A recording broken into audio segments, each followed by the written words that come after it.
ಬೆಳೆಯನ್ನ ಇಟ್ಕೊಂಡು ಹೇಗೆ ಬದುಕೊಂಡ ಅನ್ನೋದು ಜನರ ಪ್ರಶ್ನೆ.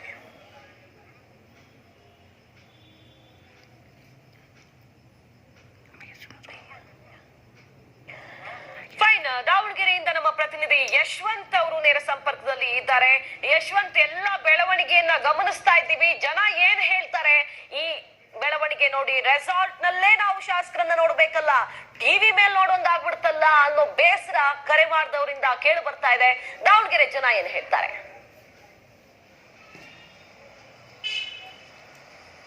ಖಂಡಿತ ಸೌಖ್ಯ. ಕಳೆದ ಒಂದು ವಾರದಿಂದ ರಾಜಕೀಯದಲ್ಲಿ ಒಂದು ಹೈಡ್ರಾಮಾ ನಡೀತಿದೆ ಅಂತ ಹೇಳ್ಬೋದು. ಒಂದು ಕಡೆ ಬಿಜೆಪಿ ಶಾಸಕರು ಉತ್ತರ ಭಾರತದಲ್ಲಿ ಏನು ವಾಸ್ತವ್ಯ ಹೂಡಿದ್ರೆ, ಇನ್ನೊಂದು ಕಡೆ ಇವತ್ತು ಕಾಂಗ್ರೆಸ್ನ ಶಾಸಕರು ರಾಮನಗರ ಈಗಲ್ಟನ್ ರೆಸಾರ್ಟ್ಗೆ ಹೋಗ್ತಿದ್ದಾರೆ.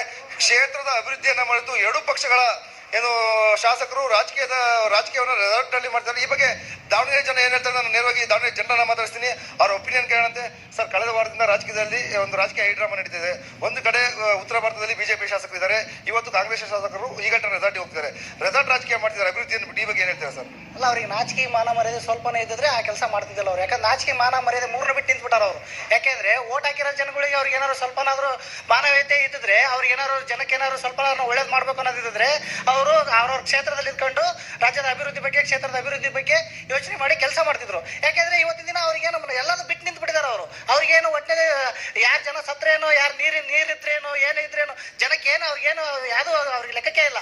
ಅವ್ರಿಗೇನಪ್ಪ ಒಟ್ಟಿನಲ್ಲಿ ಕುರ್ಚಿಗೋಸ್ಕರ ಏನ್ ಬೇಕಾದ್ರು ಯಾರನ್ನ ಬೇಕಾದ್ರೂ ಸಾಯಿಸ್ತಾರ ಅವ್ರು. ಯಾಕಂದ್ರೆ 224 ಜನ ಶಾಸಕರು ಸಹ ಇವ್ರು ಇದನ್ನೇ ಡ್ರಾಮಾ, ಇವ್ರು ಪ್ರತಿದಿನ ಟಿವಿ ಆನ್ ಮಾಡಿದ್ರೆ ಸಾಕು ಇವ್ರದ್ದು ಡ್ರಾಮಾ ನೋಡೋದೇ ಆಗ್ಬಿಡತ್ತೆ. ಜನ ರಚ್ಚಿಗೆದ್ದು ಇವರಿಗೆಲ್ಲ ಚಪ್ಪಲಿ ತಗೊಂಡು ಹೊಡೆಯೋದು ಒಂದು ಬಾಕಿ ಇದೆ. ಅದಕ್ಕೆ ಅವಕಾಶ ಕೊಡ್ತಾ ಬೇಡ್ರಿ. ಖಂಡಿತ ನಿಮಗೆ ಒಂದು ಅವಕಾಶ ಮಾಡಿಕೊಟ್ಟಿದ್ದಾರೆ.